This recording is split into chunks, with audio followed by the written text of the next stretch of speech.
The top stories tonight in Y News. Russian authorities have confirmed the world's first case of avian flu virus passed from birds to humans. President Rodrigo Duterte unlikely to declare the country under modified general community quarantine, according to Senator Bong Go. The country's Food and Drug Administration has approved the emergency use of Sinovac COVID-19 vaccine, but not for health workers. President Rodrigo Duterte rejects the proposal of pilot face-to-face classes anew. Thousands of families affected by the onslaught of tropical depression Auring in 4 regions.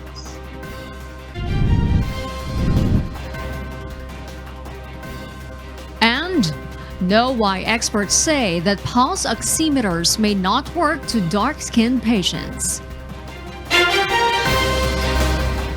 Good evening, Philippines and the world. We are now live here at Philcoa Commonwealth Avenue in Quezon City. Today is Monday, February 22, 2021. I am Harleen Delgado. Join us in the next hour as we deliver today's top stories around the country and in other parts of the world. I'm Angelo Castro III. We are also seen in 1,935 satellite monitoring centers nationwide and via live streaming worldwide through the UNTV News and Rescue social media accounts and our website, untvweb.com. I am William Theo. First in the news. Russia's health authorities say they have confirmed the world's first case of the highly pathogenic H5N8 strain of avian flu virus passed from birds to humans. Marvy Delfin will give us the details live. Yes, Marvy? Arlene, Russia's Federal Service for Surveillance on Consumer Rights Protection and Human Well-being revealed that the H5N8 strain, which is highly contagious and lethal for birds, was detected in 7 workers at a poultry farm in southern Russia after an outbreak was recorded among the birds in December last year. The head of the watchdog, Anna Popova, highlighted that each of the workers was believed to have caught the virus from birds at the farm, with no sign of human-to-human transmission. Popova called it an important scientific discovery, saying time will tell if the virus can further mutate. The disease's symptoms had been mild, and those affected are currently doing well and have since made a full recovery. The Vector Research Center in the Siberian city of Novosibirsk said it had proven the transmission of the H5N8 virus and had already sent the scientific data to the World Health Organization, or WHO. The WHO has confirmed it was notified about the Russian infections and that it was working with authorities to gather more information and assess the public health impact of this event. In response to this incident, the head of Siberia's Vector State Virology and Biotechnology Center also said on Saturday that their labs would start developing test kits for humans and work on a vaccine against H5N8. Meanwhile, Japanese avian flu expert Professor Emeritus Atsuki Koichi notes that while bird flu is not easily transmissible to humans, people could become infected if they inhale a large volume of virus particles. Although this is the first reported case of transmission to humans, its appearance in avian populations has led to widespread culls of farmed birds in the past. Avian flu is currently raging in the Northern Hemisphere, and Gwenelle Vorsch warned that influenza viruses were known to evolve quite quickly, and there might have been other cases besides those reported in Russia. Last November, 5 outbreaks of the H5N8 strain were found in poultry farms across the UK, leading to the implementation of the Avian Influenza Prevention Zone, or AIPZ, in England, Wales, and Scotland. Harleen?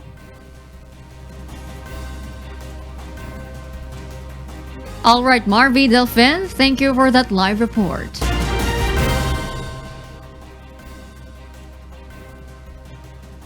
President Rodrigo Duterte has rejected anew the proposal to resume face-to-face classes. Rosa Licos will tell us why.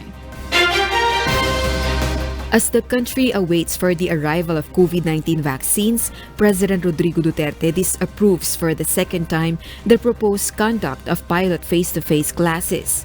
No in-person learning will be expected in the first and second quarter of 2021 aside from those limited face-to-face classes allowed in some higher education institutions. Nagdesisyon na po ang presidente wala pa rin po tayong face-to-face classes sa bansa. Sabi niya, ayaw po niyang malagay sa panganib o alanganin ang buhay ng ating mga mag-aaral at mga guro habang wala pa pong nababakunahan sa bansa. However, limited face-to-face education may be considered by August in low-risk areas. This is when the inoculation program of the government has been massively launched. Sabi niya, may awa po ang Panginoon, baka naman po pagkatapos nating malunsad ng ating vaccination program, pwede na tayong mag face-to-face sa Agosto, lalong-lalo na dun sa mga lugar na mababa po ang COVID cases. According to Education Secretary Leonor Briones, based on the data, the Philippines is the only country in Southeast Asia which have not resumed the in-person learning. And based on a survey, the learners themselves are the massive supporters of the resumption of face-to-face classes. Rosa Licos, UNTV News and Rescue. We serve the people, we give glory to God. The Department of Health, or DOH, reported today more than 2,280 new cases of the coronavirus disease, or COVID-19. The DOH case bulletin showed 2,288 new cases, bringing the total number of COVID-19 cases in the country to 563,456. Of the total cases, 28,488 were active cases. The DOH also reported 33 new recoveries and 6 new deaths, pushing the total number of recoveries and deaths to 522,874 and to 12,094 respectively. Meanwhile, the Philippine Food and Drug Administration, or FDA, has granted the emergency use authorization of China's Sinovac COVID-19 vaccines in the country. However, health experts are not recommending the vaccine for health workers. Joanne Nano tells us why. Based on the interim data resulted from the clinical trials held in other countries, it was found out that Sinovac has recorded around 65.3 up to 91.2% efficacy rate among the healthy group of people ages 18 to 59 years old. However, the China-manufactured vaccine has only 50.4% efficacy rate among healthcare workers that are exposed to COVID-19 patients. That is why health experts do not recommend the Sinovac vaccine to health workers. Ang nakita po kasi doon sa trial sa Brazil na binigay po ito doon sa mga COVID, sa mga health workers na nagtatrabaho po sa hospital na nagtitreat ng COVID-19 ay 50.4% ang efficacy niya. So, mas mabuti naman po yun kaysa sa wala, pero ang rekomendasyon po nga natin ng ating mga expert ay hindi po ito yung pinakamagandang bakuna para sa kanya. The Food and Drug Administration earlier has granted the emergency use authorization of China's COVID-19 vaccine here in the Philippines. This is prior to the supposed arrival of around 600,000 doses of Sinovac in the country, a donation from the Chinese government.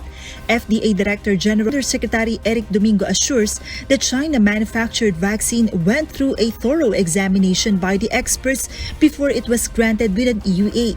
Nang nakita po natin ang datos, yung safety profile niya is good. Yung mga adverse event po nito is mild to moderate. The usual po, na pananakit sa braso, konting sinat, at ang rating po niya ay maganda doon po sa allergy and anaphylaxis. Mababa po ang posibilidad na magkaroon ng allergy or yung severe allergy or anaphylaxis sa bakunang ito. The government is still yet to determine the exact date of the arrival of the vaccines, as the Chinese embassy requires 3 to 5 days to process the delivery. Health Secretary Francisco Duque also cited that China's Sinovac might be the first brand of COVID-19 vaccines to arrive in the Philippines.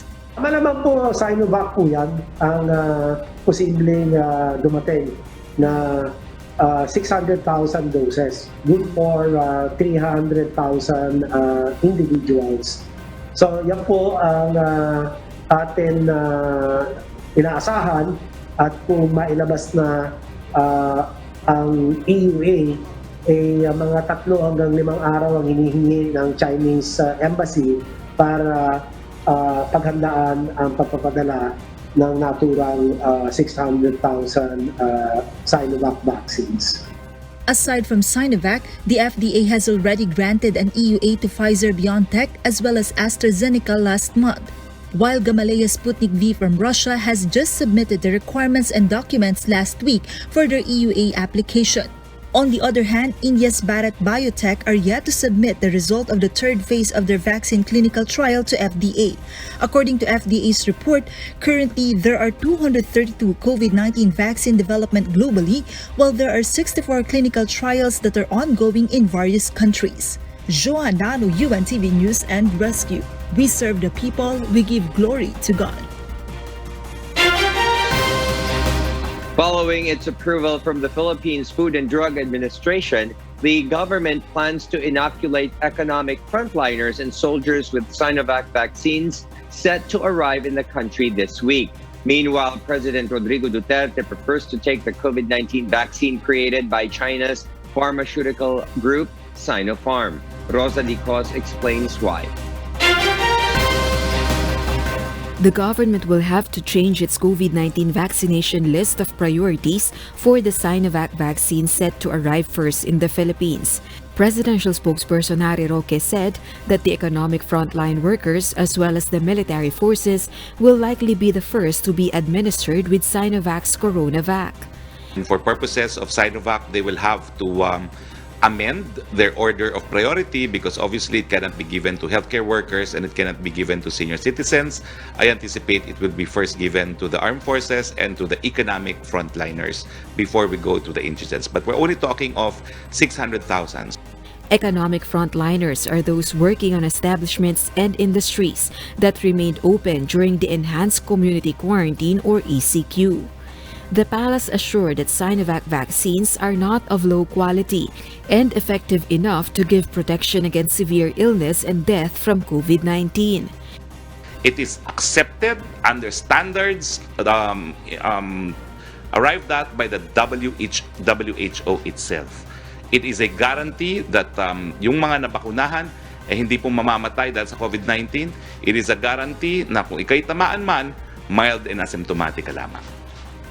The Food and Drug Administration has approved the Sinovac vaccines for emergency use. However, it did not recommend its use for healthcare workers, senior citizens, and those with comorbidities. President Rodrigo Duterte himself will not be vaccinated with CoronaVac. Obviously po, dahil sinabi po ng EUA, ng inisyu ng FDA na hindi muna natin gagamitin sa senior, hindi po mapapasama ang presidente sa nauuna. Presidential spokesperson Roque has expressed willingness to be inoculated with Sinovac vaccine if permitted by the President and the National Task Force against COVID-19, while President Duterte prefers to be administered with Sinopharm vaccine, another Chinese-made drug. The donated 600,000 doses of Sinovac vaccines are set to arrive in the country within this week, according to the palace official. Rosa Licoz, UNTV News and Rescue. We serve the people, we give glory to God. The government did not sign an indemnification agreement with Chinese firm Sinovac Biotech for its COVID-19 vaccines. Presidential spokesperson Harry Roque, however, assured the public those who will experience adverse effects of the vaccine will be covered by the 500 million pesos indemnification fund law that President Rodrigo Duterte has certified as urgent last week. Secretary Roque revealed that unlike other pharmaceutical firms such as Pfizer and AstraZeneca, Sinovac did not require any indemnification agreement. There's a law being passed by Congress, and of course the law is applicable to all vaccines. There will be an indemnity fund, and in case of side effects, there is no obligation on the part of the claimant to prove fault or negligence. They can recover from the 500 million peso indemnification fund. There has been a significant increase in the number of police personnel who have changed their minds to be inoculated with the government's procured COVID-19 vaccine. The PNP leadership attributes this to successful information dissemination. Leah Ilagan explains why. About 70.14% of the Philippine National Police personnel are willing to get the COVID-19 vaccination. The latest figure is higher by 7% than last week, which is 63%. PNP Deputy Chief for Administration Lieutenant General Guillermo Eleazar attributed the sharp increase on the aggressive information dissemination campaign of the PNP using videos, information sheet, and short discussions on why the vaccines are important. I would just like to give you an update with the survey that we are conducting. So, as of this moment, out of the 219,130 personnel, ito po yung hesitant pa magbakuna. 65,434, which is 29.86%. So meaning, na-reach na po namin yung 70% na gusto magpabakuna. Even PNP Chief Police General de Bolsinas is willing to be vaccinated in public to show that the PNP leadership is willing to participate in the government's COVID-19 vaccination. I will have myself vaccinated kung gusto niyo in public, no problem po. Doon tayo sa Plaza Miranda para mas marami. No problem. We are very willing. Last week, General Eleazar, PNP Deputy Chief for Operations Police Lieutenant General Cesar Hawthorne Binag, the Chief Directorial Staff Police Lieutenant General Joselito Veracruz also expressed willingness to get the COVID-19 jobs. As for the Armed Forces of the Philippines AFP spokesperson, Major General Edgar Arevalo said it is not running a survey on whether its personnel are willing to get inoculated. Arevalo, however, said as professional soldiers, they would get inoculated with government-approved vaccines to better perform their mandate. Leah Ilagan, UNTV, News and Rescue. We serve the people, we give glory to God. For those watching us on YouTube, please click the subscribe button you see on the right side of your screen and ring the bell for notification. You may also follow us on Facebook. Tropical depression Auring has weakened into a low-pressure area before it crossed Rapu-Rapu Island in Albay, Bicol region. It was last seen over the coastal waters of that island and is currently traversing Bicol towards southern Quezon. Pagasa said that there is a possibility that the LPA would also dissipate as it moves over the mountainous areas of southern Luzon. Moderate to at times heavy rains and thunderstorms, which could trigger flash floods or landslides, may occur over Bicol region, Quezon, Marinduque, and Romblon within the day. By Tuesday, moderate to heavy rains may still be felt over Camarines Norte, Quezon, and Aurora, while Metro Manila and the rest of Calabarzon, Mimaropa, Camarines Sur, Bulacan, Nueva Ecija, Isabela, Cagayan, including Babuyan Islands, and Batanes may see light to moderate rains. Pagasa said that landslides and flash floods in the said areas are still possible. The tropical cyclone wind signals have also been lifted. Meanwhile, thousands of residents in 4 regions were affected by the onslaught of tropical depression Auring in the country. Janice Ingente will tell us why. Heavy rains dumped by tropical depression Auring caused heavy flooding in the regions in Mindanao and Visayas. According to the National Disaster Risk Reduction and Management Council or NDRRMC, about 16,059 families or 59,170 individuals in Region 7, Region 8, Region 10 and Caraga region were affected by Auring. According to Mark Timbal, NDRRMC spokesperson, most of the families are temporarily sheltered in evacuation centers provided by the local government units. A total of 179 houses were damaged in the provinces of Surigao del Norte and Surigao del Sur due to the impact of the storm, the agency said. About 2,931 passengers, 857 rolling cargoes, and 6 vessels are stranded in ports in Region 7 and 8.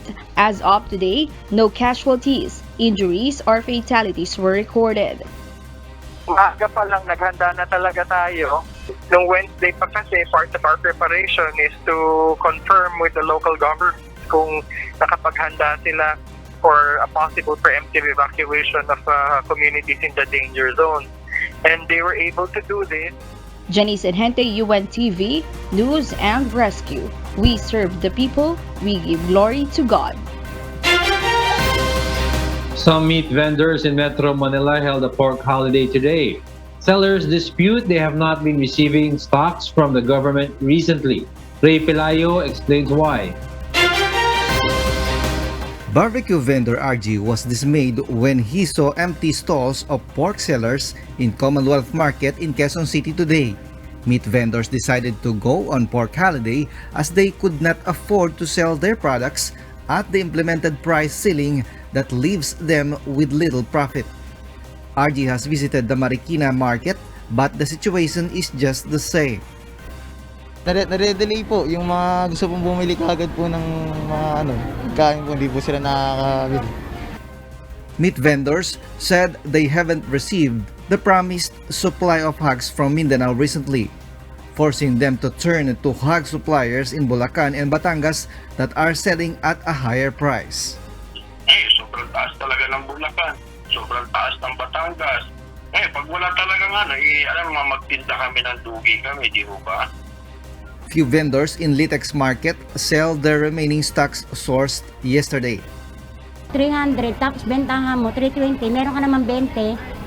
Ganun po ang presyohan ngayon. Pero bukas po malalaman kung may katay na bukas o wala pa. Mataas yung baboy.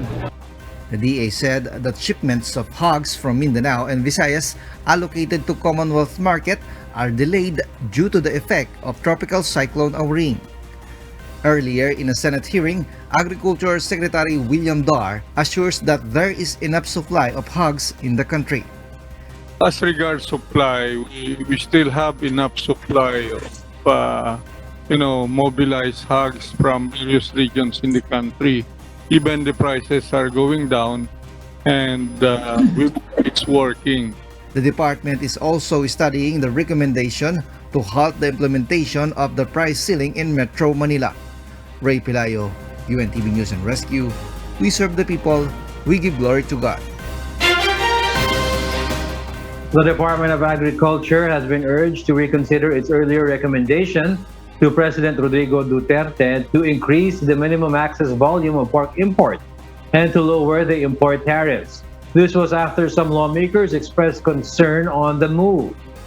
The department proposes an additional 350,000 metric tons of volume imports to address the projected 400,000 metric ton pork supply deficit this year.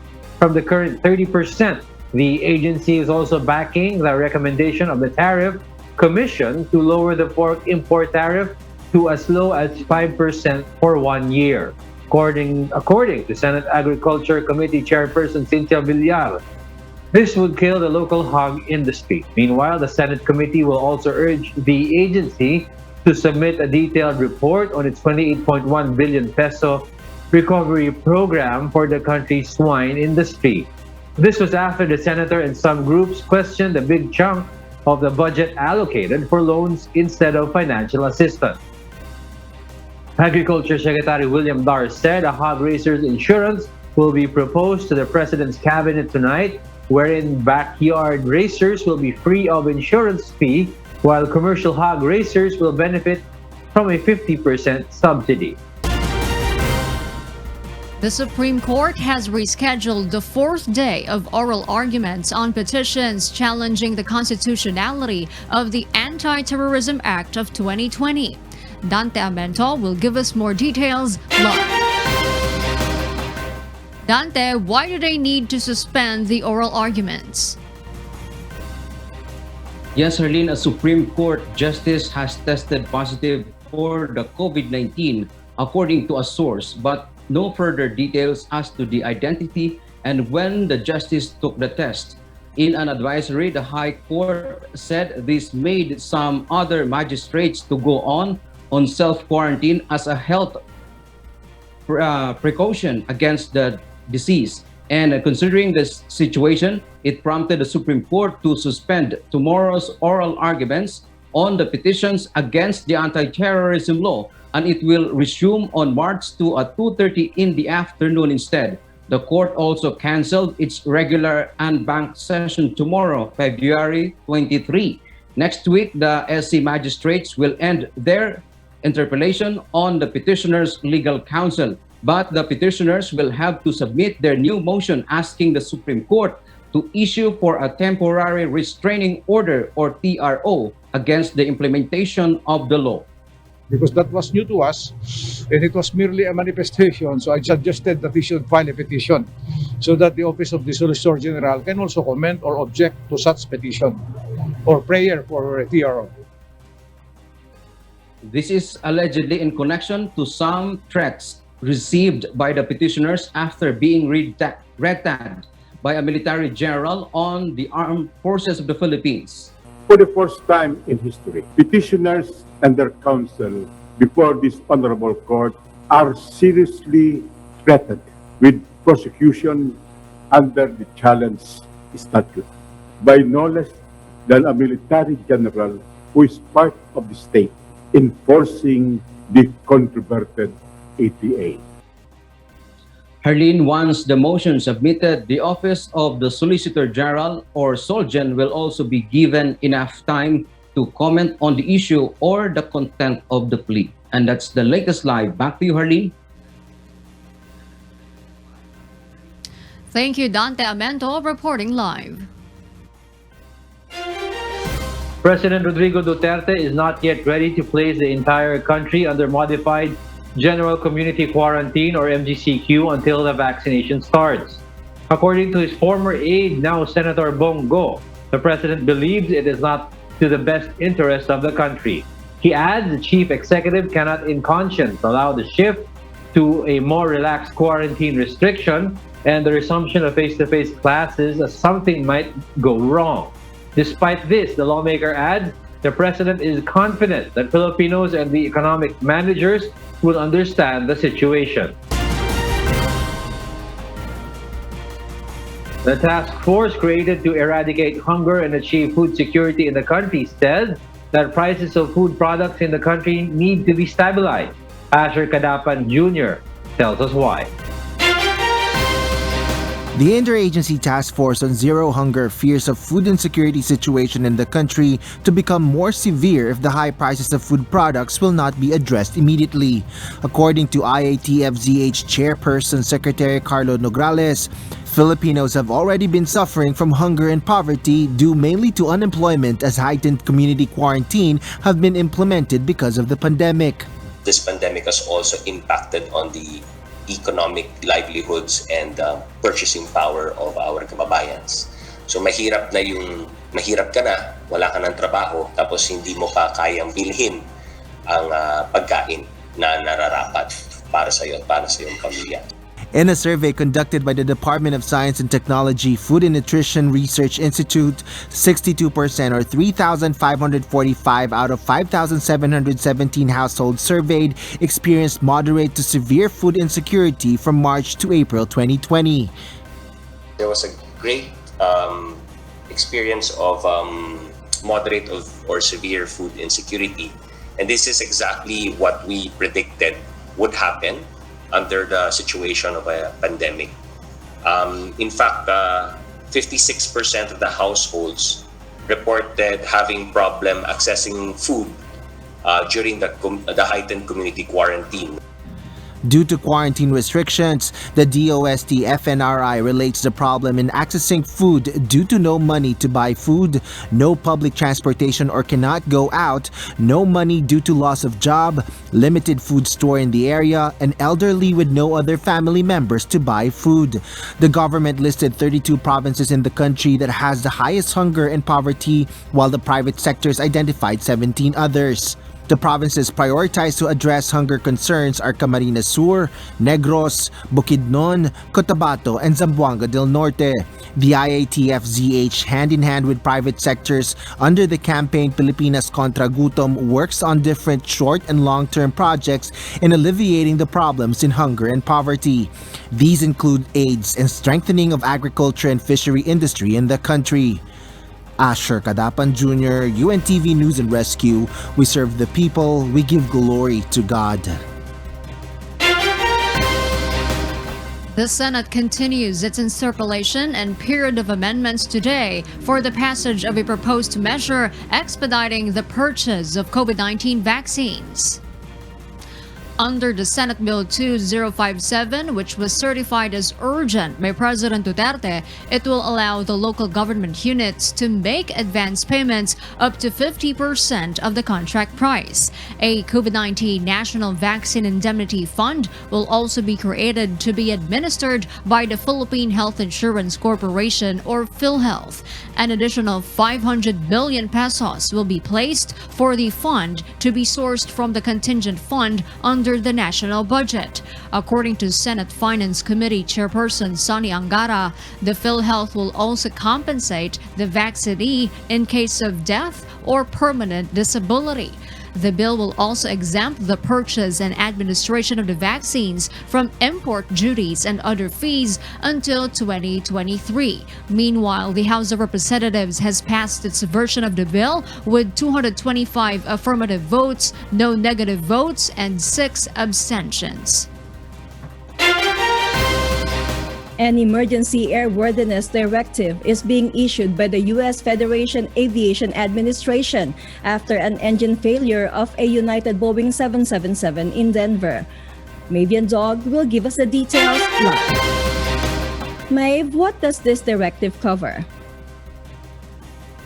LC Federal Aviation Administration's Administrator Steve Dixon said in a statement on Sunday that the directive covers Boeing 777 airplanes with certain Pratt & Whitney PW4000 engines, meaning that some airplanes will likely be removed from service. Dixon further stated that based on the initial information, the inspection interval should be stepped up for the hollow fan blades used solely on this model of engine. The directive came after the United Airlines flight UA328, carrying 231 passengers and 10 crew on board, called a Mayday alert over Denver, Colorado on Saturday, while heading to the Denver International Airport with its starboard engine on fire. According to the National Transportation Safety Board, their initial examination showed that 2 fan blades were fractured and that the remaining blades showed damage to the tips and leading edges. While there were no reported injuries on Saturday's incident, the plane reportedly shed debris in 3 neighborhoods before landing safely in Denver. Elsie? Maeve, were there any actions taken by the airline after the directive, and how will this directive affect other airlines that are operating with the same engine type? LC United is the only U.S. airline operating airlines with the PW4000 engine type, and that out of an abundance of caution, the airline announced on Sunday it was immediately removing these planes. They also said that this move is voluntary and temporary and should only affect a small number of customers. Meanwhile, FAA's counterpart in Japan has already ordered its airlines to stop flying the Boeing 777s equipped with the same engine, affecting 32 jets operated by All Nippon Airways and Japan Airways. Back to you, Elsie. Thank you, Mavian Dog, for that live report. Many Texans complained the surge in power bills amid the winter storm that had affected the power supply. Meanwhile, some hospitals in the state is now grappled with some water shortages. Miguel Rey de Leon will tell us why. After days of the bone-chilling winter storm that hit and affected millions of Texans and caused blackouts and water supply problems, Houston Mayor Sylvester Turner is now calling on the state of Texas to pay the electricity bills that had skyrocketed for many residents. Some reported bills in excess of $16,000 for only a few days of usage during the storm. As of Sunday afternoon, Power Outage US reports that just under 30,000 customers were still without power. In response, Texas Governor Greg Abbott on Sunday announced that the Texas Public Utility Commission issued a moratorium on customer power disconnections for non-payment and will temporarily restrict providers from issuing notices. This comes as the governor, along with the members of the legislature, address and calculate the total cost of bills and find a way to reduce the burden of the state. Meanwhile, hospitals in the southern part of the United States experienced water shortages on Sunday after the devastating winter storm that hit the region. At the height of the storm, hospitals had a hard time caring for patients because of the record cold along with the snow and ice. At least 76 deaths have been reported across multiple states, half of which are in Texas. Miguel Rey de Leon, UNTV News and Rescue, USA. We serve the people, we give glory to God. Malaysia will start its mass vaccination program against coronavirus disease 2019 earlier than its original plan. Serbisyong Bayanihan will tell us why. Following the arrival of the first batch of Pfizer-BioNTech vaccine comprising of 312,390 doses and taking into account the preparedness shown by those involved in the distribution process of the vaccine, the Malaysian Prime Minister has given the directive to advance. The Science, Technology and Innovation Minister Khairi Jamaluddin announced that the National COVID-19 Immunization Program of Malaysia will start on February 24 instead of the scheduled February 26.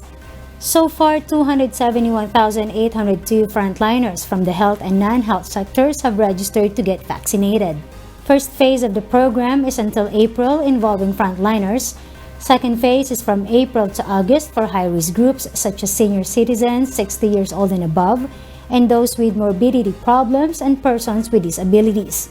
The third phase is from May until February next year for those aged 18 and above.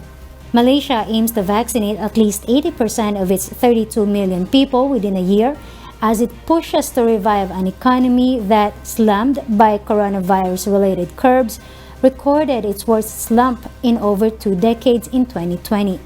It has imposed more lockdowns this year amid a fresh wave of coronavirus infections. Serbisyong Bayanihan, UNTV News and Rescue, Malaysia. We serve the people. We give glory to God. A new study found that pulse oximetry devices can sometimes be inaccurate to darker-skinned patients. Early Briones reports. A small yet necessary tool for oxygen readings, heavily used in times of the pandemic called the pulse oximeters, may potentially read inaccurate results. The U.S. Food and Drug Administration, or FDA, issued a warning on Friday that its studies have proven that the darker and pigmented skin of many can impact the readings and overall accuracy. Where if having darker complexions, the pulse oximeter would miss 3 times low oxygen levels, and that 1 in 10 darker-skinned patients would receive deceiving results. The FDA Office of Product Evaluation and Quality Director for Devices and Radiological Health, Dr. William Maisel, stated that it indeed was used for estimating blood oxygen levels, but at times provides inaccurate readings due to its limitations. The relied-on device has a light to analyze the color of the blood. When bright red, it reads as high oxygen. When blue and purple, it reads lower levels of oxygen. As the darker pigmentation can affect the absorption of light, it needs calibration. Dark nail polish has the same effect. Statistics by Dr. Michael Schuding and others reveal pulse oximeters have inaccurate results, where 3.6 of the times with white patients, whereas 11.7 of the times with darker-skinned patients. However, the Critical Care Medicine and Pulmonary Medicine Chief at Montefiore Medical Center, New York, Dr. Michelle Nanggong, states that experienced physicians do not just lean on pulse oximeter readings to diagnose and would use other tools to examine a patient. Early Briones, UNTV News and Rescue, we serve the people, we give glory to God. And those are the reasons behind the news in other parts of the globe. I am Elsie Marcos, live from Auckland, New Zealand. Good evening. Meanwhile, more than 30 barangays have been placed under lockdown in Pasay City. JP Nunez will tell us why. The Pasay City recorded a clustering of cases in the city. From the daily average of 10 to 15 in the recent months, it spiked up to 80 to 100 COVID cases. The Pasay LGU believes that this is due to visitors who going in and out of the city. Given the fact na ang Pasay din po is a travel city, so marami po rito nag-in and out ng mga tourists kasi ang airport nandiyan lang. Dito rin tumitira o nananatili yung mga seafarers natin galing ng mga probinsya. So kung titignan po natin sa datos namin, isa sa mga matataas na numero ay mga seafarers. With this, 33 barangays and 2 business establishments have been placed under a 14-day lockdown. The said establishments were dormitories which cater seafarers from other provinces. Meanwhile, the Department of Health will be strictly monitoring Pasay City for the next 2 weeks. However, the DOH cannot tell as of now if this spike is related to a patient contracted variant of COVID-19 which was first identified in the United Kingdom. Sa kasalukuyan, sinusuri po yan ng ating Philippine Genome Center, UP NIH at saka ng RITM para matukoy kaagad kung ito bang spikes na ito ay bunsod na nitong variant na ito. Pero so far ay wala pang malinaw na conclusion. JP Nunez, UNTV, News and Rescue. We serve the people. We give glory to God. And those are the reasons behind the news, February 22, 2021. I am Marlene Delgado. Reasons we deliver to you as they unfold. I'm Angelo Castro III. Because we need to know, we will always ask why. I am William Theo. We serve the people. We give glory to God.